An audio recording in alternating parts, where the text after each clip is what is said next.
Esse aqui é um estudo de revisão, né? Já é um pouquinho mais antigo, foi publicado em 2013. É uma revisão sistemática de pesquisas que usaram ressonância magnética para investigar efeitos do uso excessivo de smartphone, né? Que eles chamam de smartphone use disorder. Não sei de onde é que eles tiraram isso. No cérebro humano, tá? E aí alguns principais achados aqui desse estudo que os pesquisadores apontam, né? Eles mostram que, revisando outros estudos, né? As pessoas que têm problemas com o uso de smartphone, não é necessariamente rede social, né? Smartphone. Eles têm, em média, uma redução no volume da substância cinzenta em algumas áreas do cérebro. O que é a substância cinzenta? A substância cinzenta é onde no cérebro é a parte de corpos neuronais, onde ficam os dendritos dos neurônios, né? A substância branca são os axônios. Então, não sei se está atrofiando o neurônio, se os neurônios não estão tão arborizados, ou se está morrendo o neurônio mesmo, que eu acho pouco provável, né? Eu apostaria na ideia de que os neurônios estão retraindo, né, a arborização, o que é problemático, porque o aprendizado aumenta a arborização e aumenta a complexidade sináptica, o que em última escala vai permitir que você tenha mais sofisticação cognitiva, né? Mas as áreas que foram vistas foi o córtex orbitofrontal, que tem muito a ver com controle de impulsividade. Então, se você perde neurônio nessa região, ou você perde complexidade neuronal nessa região, você vai ficar mais impulsivo, né? Córtex cingulado anterior, muito envolvido com controle de humor, inclusive pacientes com depressão têm alteração nessa região aqui, alteração severa, essa região tem um monte de neurônios serotoninérgicos, que são neurônios envolvidos com gerar calmaria, né, percepção de calmaria, tipo ficar tranquilo. Então, se você perde neurônio nessa região, ou perde complexidade neuronal nessa região, talvez a sua ansiedade aumente, né, como uma das consequências. Hipocampo, que seria como se fosse a porta de entrada das memórias no cérebro, então você teria problemas de memória. Estriado, que é a região onde fica o nosso sistema de recompensa, e giro fusiforme, que eu não lembro o que faz, honestamente, né? Também viram algumas alterações em substância branca, mas em bem menor intensidade, né, e integridade.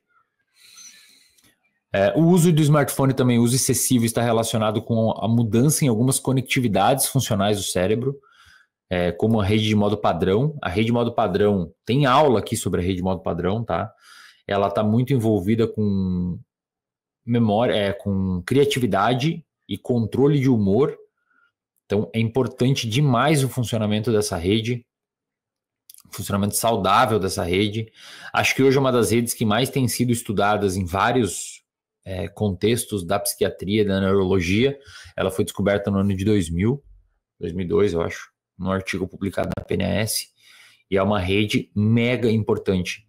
Quando ela aumenta a atividade, você meio que fica para dentro de você fica num momento mais reflexivo, sabe? Seria quase como se fosse aquele ócio filosófico.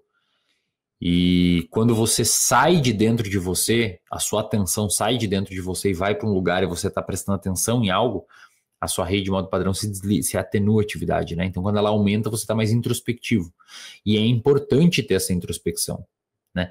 Na depressão, essa rede está muito ligada. A pessoa, às vezes, fica muito para dentro, né? E aí a gente tem que fazer atividades como ativação comportamental para essa pessoa se engajar em tarefas fora dela para obter recompensas, para obter reforço, né? Um tratamento chamado de ativação comportamental.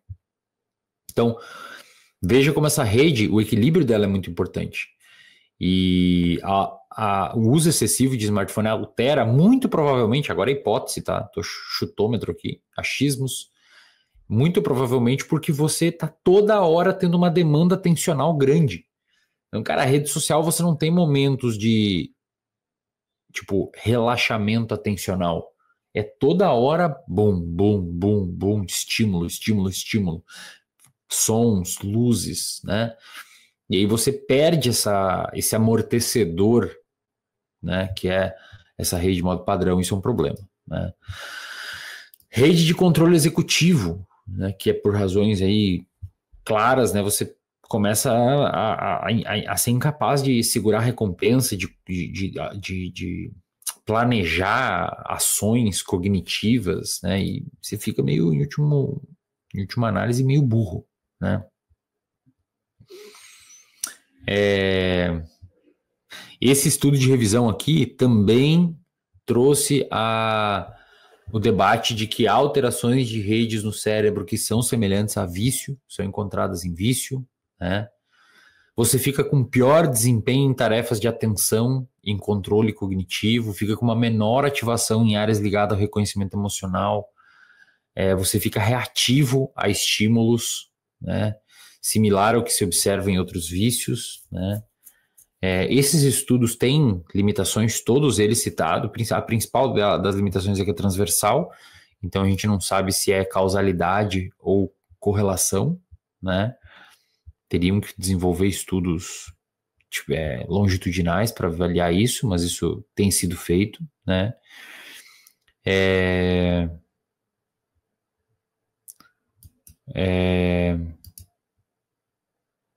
Ó. Então, assim, pode tirar da tela aí. Se eu tivesse que te dar um conselho, tome cuidado com o uso exagerado de rede social, sabe? Porque, cara, é uma bestialização, né? Não só em termos de você ter um custo de oportunidade perdido. O que é um custo de oportunidade? Você podia estar fazendo outra coisa. Isso já é um problema. Isso é um problema. Se a rede social não causasse alterações cerebrais importantes, só, digamos que ela não causasse, ela não fosse nociva para o seu cérebro, como a gente tem visto os estudos mostrar que são. Quando usado em exagero, né, pessoal? Pelo amor de Deus, lembrem, quando usado em exagero. Mesmo se ela não tivesse esse efeito nocivo, só o custo de oportunidade já seria um problema. Porque você passa 2 horas, 3 horas fazendo coisas, ou melhor, você perde de fazer coisas úteis. Ler, né, estudar, aprender um instrumento, conviver com pessoas, trabalhar num projeto, né, escrever suas coisas, fazer uma pós-graduação, enfim, evoluir na sua vida, né, aprender uma nova língua. Então, só o custo de oportunidade já seria um argumento razoável para a gente reduzir o uso de rede social, né? Mas, além disso, existem essas alterações que elas causam no nosso cérebro, aparentemente, que os estudos têm indicando, e eu vou trazendo as evoluções para vocês aqui. E, além disso, o conteúdo da rede social é complicado, né? É difícil você conseguir construir um nicho de consumo de conteúdo em rede social que seja um nicho agregador, né? Os conteúdos eles tendem a polarizar, o algoritmo com o tempo tende a te entregar conteúdos mais agressivos, né? Tende a te entregar conteúdos mais fúteis ou mais rasos, e isso faz com que o seu cérebro fique atrofiado para coisas mais profundas, e é onde, nas coisas profundas, que realmente estão as belezas da vida, né? Citando Stuart Mill, é melhor ser um Sócrates insatisfeito do que um homem insatisfeito. É melhor ser um porco, é melhor ser um homem insatisfeito do que um porco satisfeito.